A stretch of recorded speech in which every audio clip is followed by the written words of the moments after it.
welcome to another episode of the Spiritual and Ambitious podcast. I have my friend Emily Ahrens back on the podcast. She was with us in December of 2022 to help us with energy alignment and removing negative energies from our lives.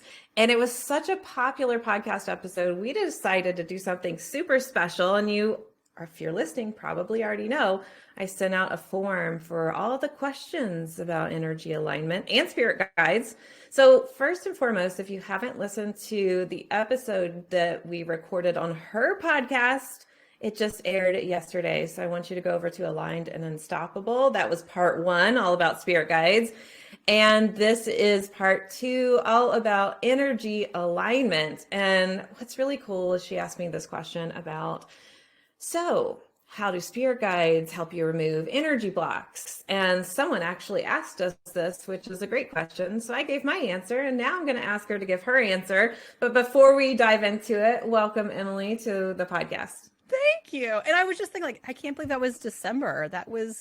It felt like it was yesterday. So, I guess time is relative. Every time I talk to you, I feel like time doesn't exist. And I feel like we could talk for over an hour and not realize it. And because we just recorded part 1, and now I feel like, did it really? Was it 30 minutes? Oh my gosh, we better hurry if we have other meetings. So with that being said, I'd like your take on how can spirit guides help us remove energy blocks, because you specialize in energy.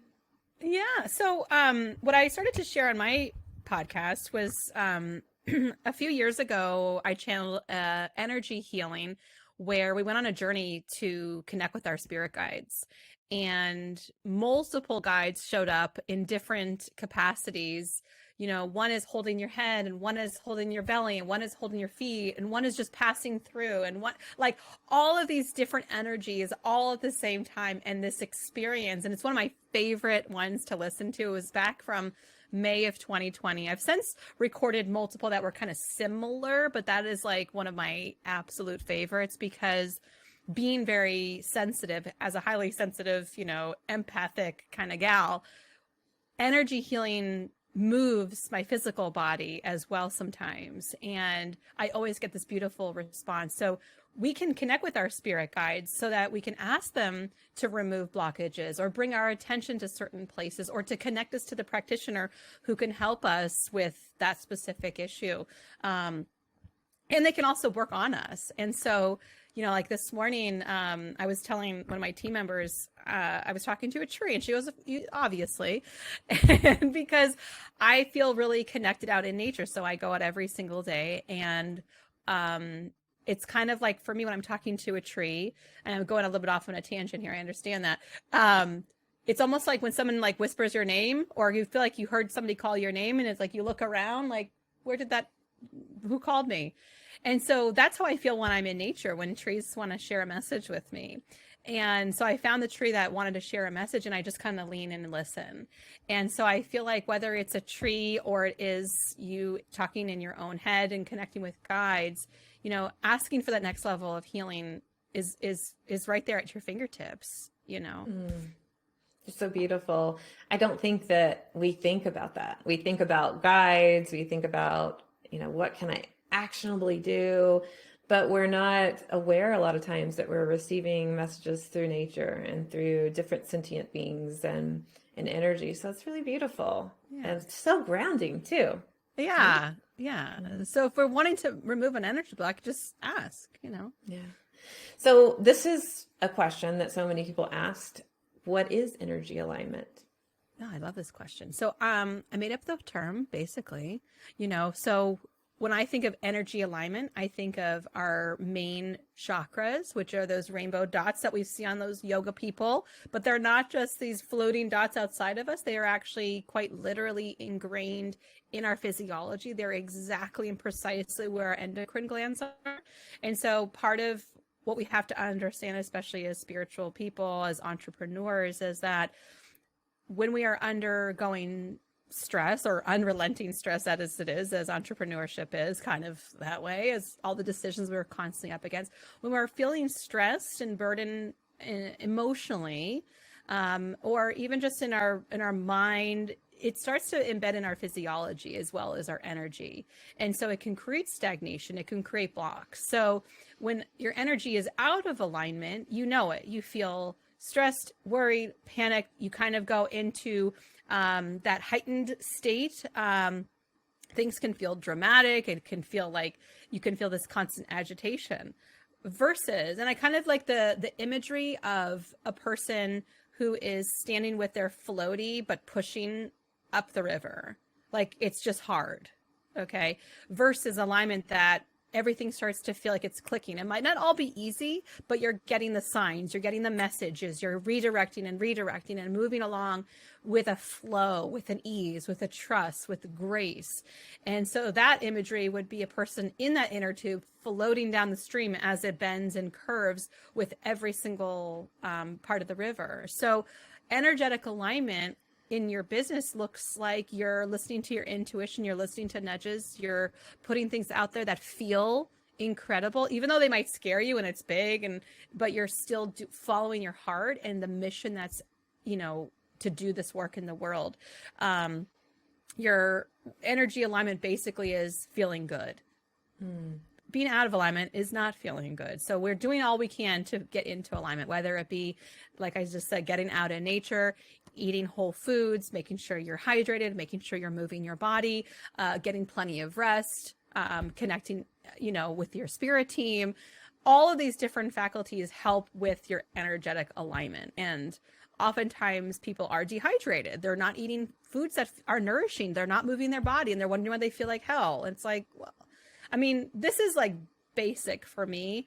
I did a challenge last year called Intuition Month. And the challenge basically was to do those 5 things on a daily basis and see how you feel. And, more than not, people kind of fell off because it's too much. It's too much to consider living at that level. And we get upper limited. We get to this place where, well, I feel really good. What would happen if I felt this good every single day? And we get to that point where like, well, that would be weird. I can't feel this good every single day, and I think that's part of the challenge is doing light work. And I'm sure you have your own version of it, but like I stopped drinking alcohol years ago because it just took too much effort and energy to try to get back to just like status quo. I would drop down really, really low. And I know the work that I do, I have to be very, very high energetically. So it was like, it's just not worth it to me. And, my binges are typically like in the form of sugar or, something like that. So I'm not like that wild these days, but yeah. Yeah, I like that we're talking about how there's resistance around living at a higher level because it's an important conversation. We don't put intuition or energy alignment sometimes first because I think that we're so focused on the day-to-day activities or what's easy, what's really convenient. And it's learning a different routine or learning something that works really well for you and what feels really good in your body. And I like how you knew, wait a minute, I'm noticing that my energy is dipping down with alcohol, and it might be different for somebody else. Like it could be a specific food, something that is going on. And I noticed a change for me with meat. So I haven't eaten meat since, oh my gosh, 2011 in the beginning, I think, or something like that. So it's really different, and you've got to pay attention to your body and your energy and what works for you. Yeah. So this answers some of the other questions. How do we know if our energy is off? Which you said, simple form, you don't feel good, right? Something's off, right? Yeah. And for feeling great, it can be you're feeling in alignment. Like this is how I'm feeling. So I did want to ask a question that someone asked here about chakras, because you mentioned it. I love working with chakras, but what is your favorite way? It's different, I know, for everybody. What's your favorite way to align your chakras? What's my favorite? That's a great question. What's my favorite way? So for me recently, I've been channeling a lot of this like beautiful iridescent rainbow energy. And, for most people, when you go through like a meditative process of opening your crown chakra and then your third eye, moving sort of down like as a process, I've done this so many thousands of times over my life that I can literally like snap my finger and that whole thing has cleared and aligned. So part of what I've been doing and really kind of having fun and playing with is clearing my system with this beautiful rainbow iridescent energy. And I feel this almost as though there's like this beautiful beam of rainbow light pouring down through my crown chakra and then blasting out through my main chakras and then opening out into my auric field and releasing any cords or anything that doesn't belong in there and just opening up my container to the highest and best energy. And it's almost like a atomic blast.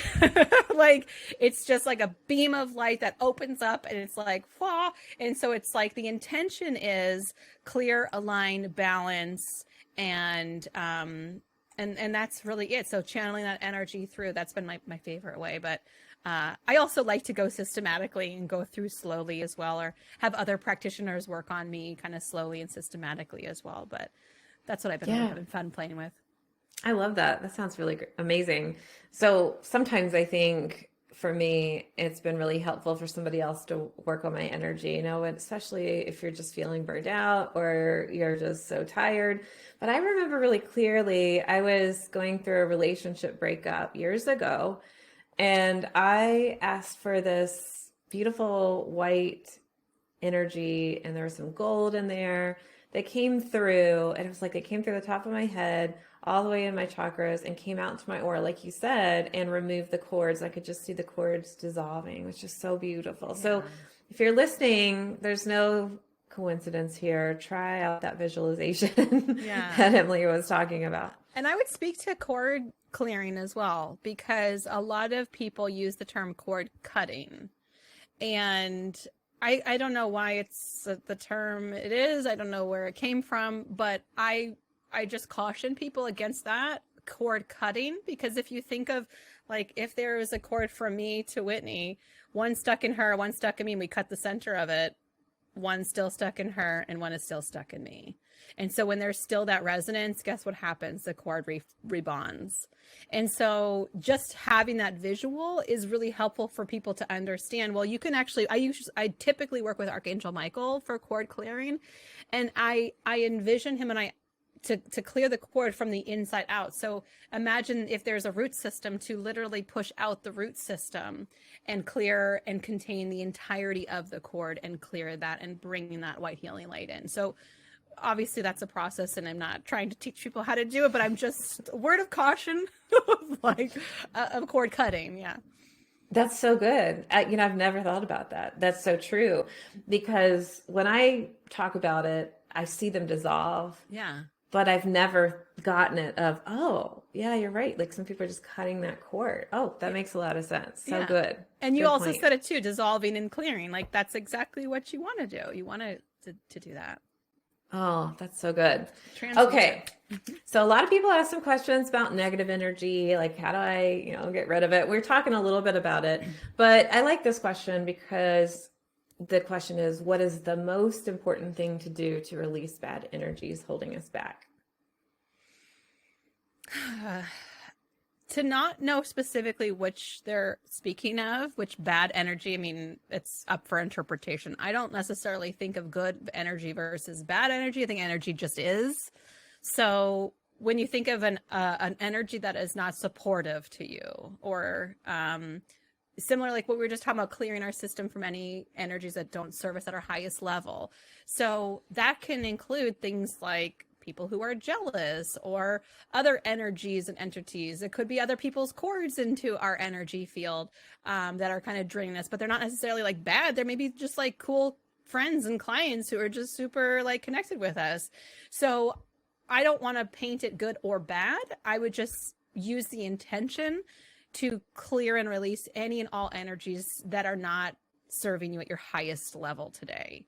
And then holding up this beautiful container around you, thinking of like Glinda the Good Witch visual, this beautiful bubble of light around you, and then imagining it just being impenetrable.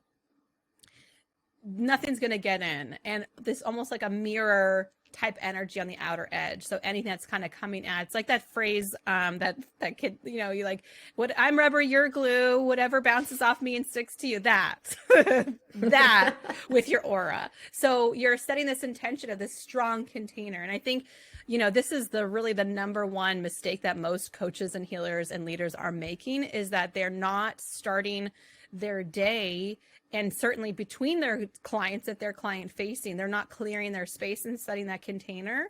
So then they're going into their work day or client to client to client. And I actually have slides officially now with this person who's got a smiley face with this beautiful white sparkly suit. And at the end of the day, they have like paint splatter from everybody they've talked to all over them. And they're sad. They have the emoji cry face. I'll have to show you sometime.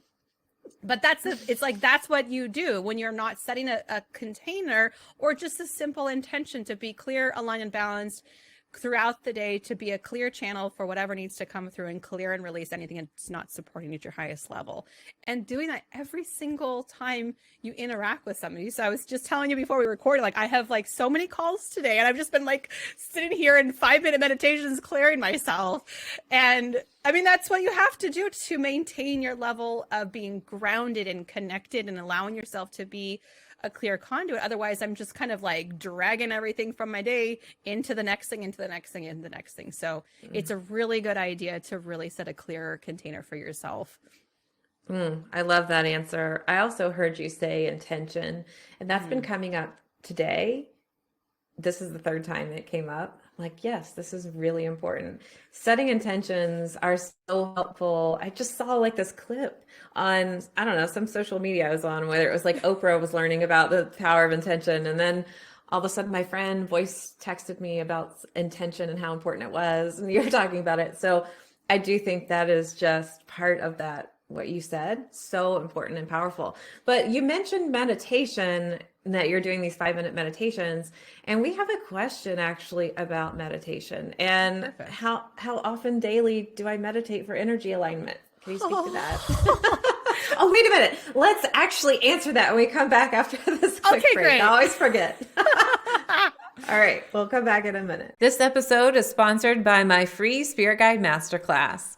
Inside, you'll learn the 5 C's of Spirit Guide communication, your role with your Spirit Guides, 2 proven effective strategies to stop second guessing yourself and your intuition, and the single most important step to understand your intuitive guidance, along with 4 ways to perceive your spiritual intuitive messages. You'll also be getting a workbook to go through this class as well. You can join at messengerofspirit.com/free class. All right, I'm hanging out with Emily Ahrens, and she's answering your questions about energy alignment. And so we braked on the question, how often should I meditate for energetic alignment? So Emily, what is your answer? It's the same as how often should you wash your hands after you go to the bathroom? It's the same. It's as simple as that. If you think about it, okay, if I'm going to go to the bathroom, I'm going to wash my hands afterwards, right? It's that process of being clean and clear after something. So it's a matter of really how clean and clear are you wanting to be? Sometimes we think of it in terms of like, I mean, I guess maybe it's just me, but I think of like diet culture, when I've had friends who are like, diet starts on Monday, and there's like this definitive point where like you have to start with the diet.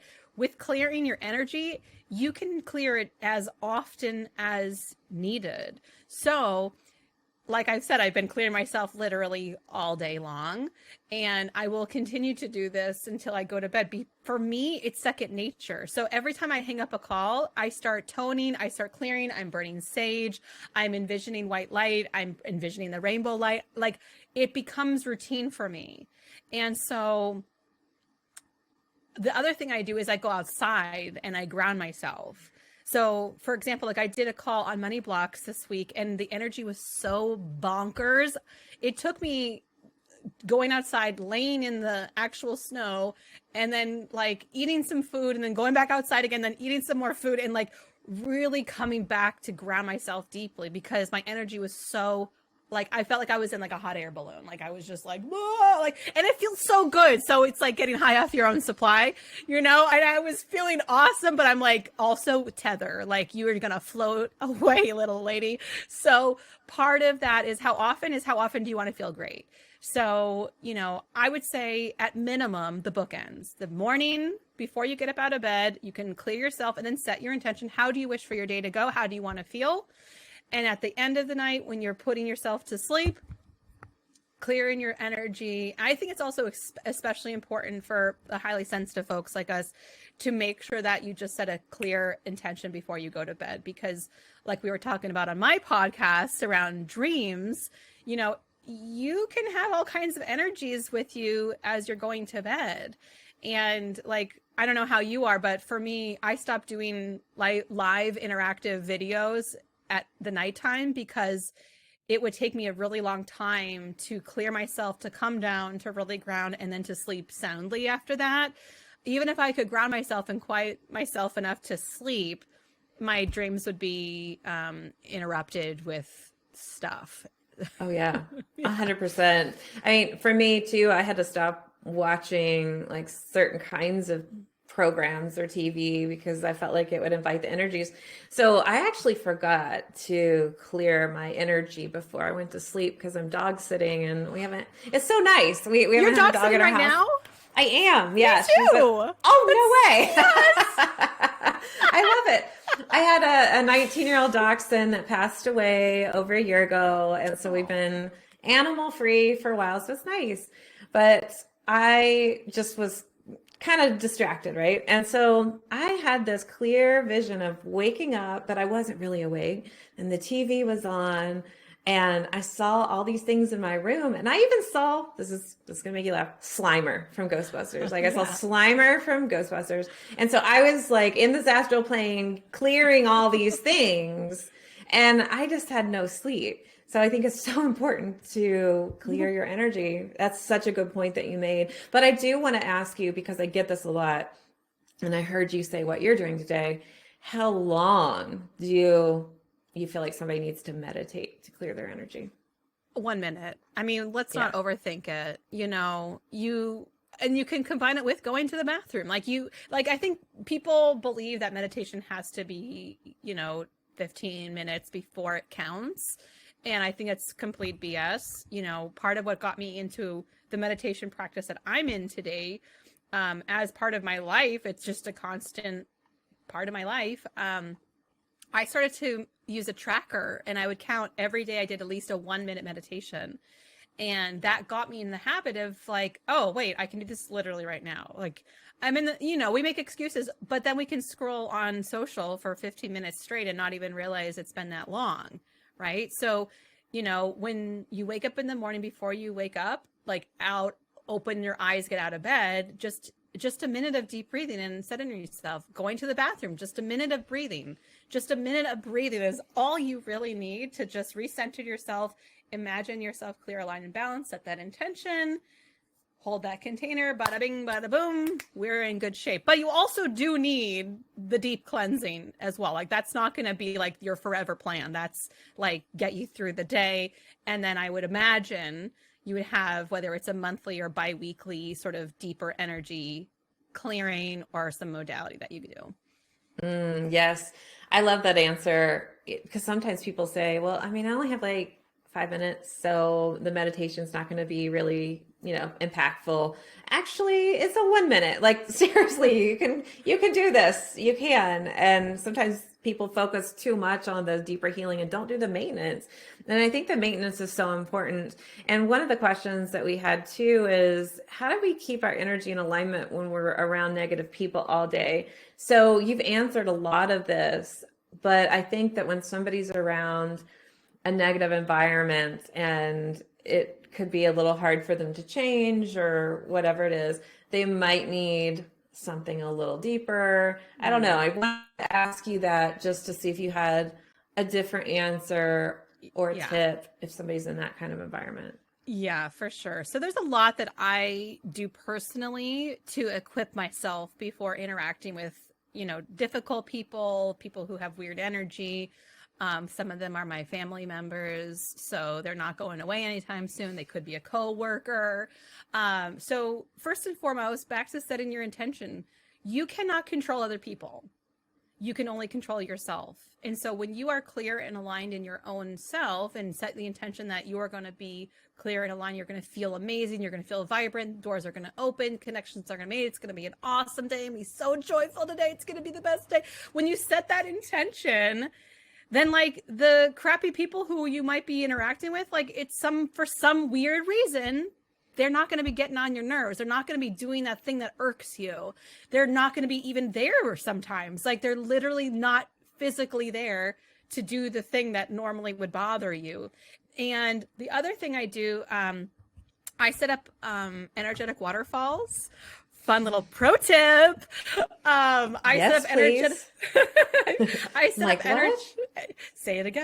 set up energetic waterfalls over my thresholds of my doors. So if I know people are coming into my home, right? If they're coming into my home, because this is my sanctuary, even though I have wild children and a dog, and like it's not peaceful like lily pad life, but it is mine.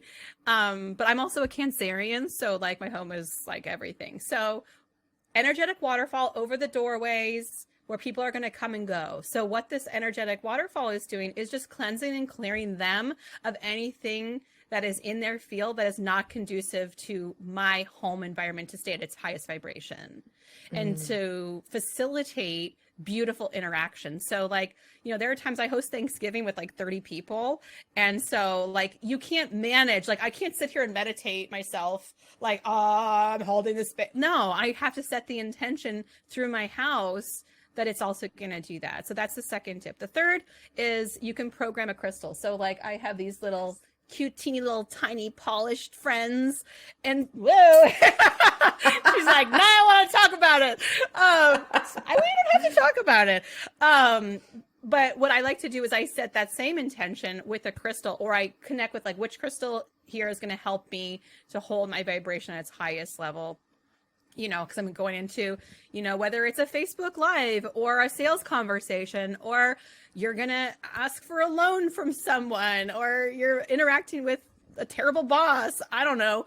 Having a crystal in your hand and then programming it and put it like in your pocket or in your bra, and just knowing that it's like set it and forget it. It's going to do the work for you. There's so many different ways that you can help to hold your own container so that it's not impacted by the negativity or the vibes of other people. And also say no. No, just don't.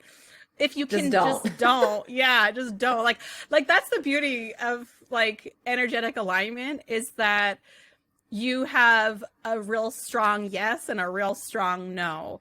And so for better or for worse, like I don't do anything I don't want to do. And so there are people, like I'm dog sitting and the person, she keeps reaching out, like, is everything okay? I mean, let me know if it's too much. I'm like, would you just stop? Like, I'm fine. Like, if it was too much, I wouldn't be doing this. Like, you don't understand. I don't just say yes to people. Like, if I'm going to hang out, like I have a hard yes and a hard no. And so when you have that, if you feel that like, I don't want to see that person, then if you have the ability to just like, don't see that person if you can't avoid it. Absolutely. Oh, so good. Well, thank you, Emily, so much for being on this podcast. And I love just everything that you said. It's going to be so helpful for so many. All right. Well, I am going to be posting our podcast episodes in the show notes. Please check out Emily over at emilyarons.com. And we will link to some of our old episodes. And you definitely want to check out the episode that she just published yesterday. So thank you so much for being here. And this has been another episode of the Spiritual and Ambitious podcast. I'll be back with you next week. But until then, here's to staying spiritual and ambitious.